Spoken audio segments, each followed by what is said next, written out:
দর্শক আসসালামু আলাইকুম, কেমন আছেন সবাই? এখন বৈশাখ মাস, কয়েকদিন ধরে খুব বৃষ্টিও হচ্ছে।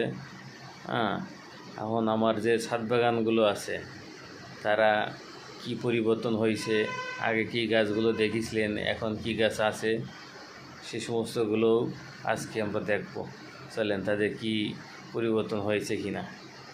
তো প্রথমে যাওয়া যাক আমার ঘরের ভিতরে যে মানি প্ল্যান্ট গাছ আপনাদেরকে দেখাইছিলাম সেই গাছটাই দেখাবো এবং পানি দিয়েই দেখাবো। এখন পানি দেব, চলেন। তো ঘরের মধ্যেই চলে আসলাম এবং দেখেন আমার মানি প্ল্যান্ট গাছগুলো কত কত বড় হয়েছে। একটা গাছ সেরিয়ে দেখেন কত বড় হয়েছে, এই পরিমাণ মোটামুটি খুব সুন্দর। তো আমার মানি প্ল্যান্ট গাছে সব পানি দেওয়া হয়ে গেছে। এখানে আবার কিছু অপরাজিতা গাছ একটা, আর এই পাশে আবার 3টা চারা বের হয়েছে, এখানে বীজ দিছিলাম, বাইরে আবার লাগাই দেবো। এই যে আরেকটা, এই যে খুব সুন্দরভাবে বেড়ে উঠেছে, এগুলো দেখছেন সব ঝিলে উঠেছে, অনেক সুন্দর দেখা যাচ্ছে। এগুলোর পাতা অনেক বড় বড় হয়ে উঠছে, এটা কত দূর চলে গেছে দেখেন, সব লতায় চলে গেছে। তো চলেন এখন বাইরে গিয়ে দেখি আমাদের কি অবস্থা এখন। তো পরবর্তীতে এই যে এখানে কুমড়োর চারা লাগাইছি, বাজার থেকে যে কুমড়ো নিয়ে এসে বীজ ফেলানোর পরে এই চারা বের হয়েছে। এই পাশে আছে পুঁইশাক গাছ, এর পাশে একটা খুব সুন্দর একটা ঝাল গাছ হয়ে উঠেছে। আর এই পাশে এই যে পেঁপের বীজ লাগাইছিলাম, এই যে কত বড় পেঁপের চারা বের হয়েছে।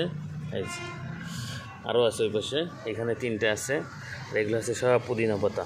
কী পরিমাণ হয়েছে দেখেন, পুদিনা পাতা অনেক পরিমাণ হয়েছে, এই দেখছেন। চলেন ওই পাশে আরও কী পরিমাণ গাছ রয়েছে এটাও দেখাই।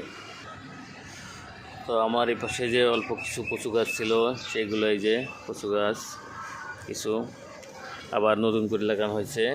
এই যে থানকুনি পাতা একটা ঝুড়িতে, আরও আছে ওই পাশে একটা উচ্ছে গাছ।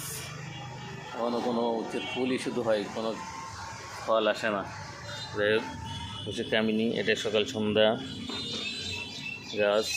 এপাশে অনেকগুলো পেঁপে চারা দিয়েছিলাম, সেগুলো বের হয়েছে। এই যে সব পেঁপে চারা, এগুলো হচ্ছে বিদেশি হাইব্রিড ধনেপাতা। এই যে পাশে পুঁইশাকের চারা দিয়েছি, এগুলো সব চারা বের হয়েছে পুঁইশাকের অনেকগুলো, এবং সাথে এই যে হাইব্রিড যে ধনেপাতা আছে। এই পাশে এই যে থানকুনি পাতা আরও আছে, এই যে থানকুনি পাতা, এই যে ঘেটকল লাগানো হয়েছে, এই থানকুনি, আবার এই ঘেটকল কী পরিমাণে হয়েছে দেখেন। তো পাশে পুঁইশাক, নতুন করে লাগানো হয়েছে আদা। তো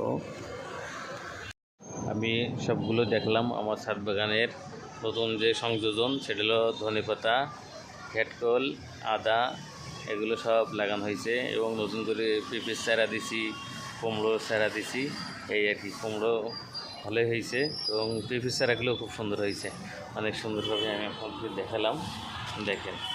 আর এখানে তো উচ্ছে গাছে শুধু উচ্ছের ফুলই ফোটে, এটার হয় না, উচ্ছে আর হয় না। তো কেমন লাগলো অবশ্যই জানাবেন। ধন্যবাদ সবাইকে, আসসালামু আলাইকুম।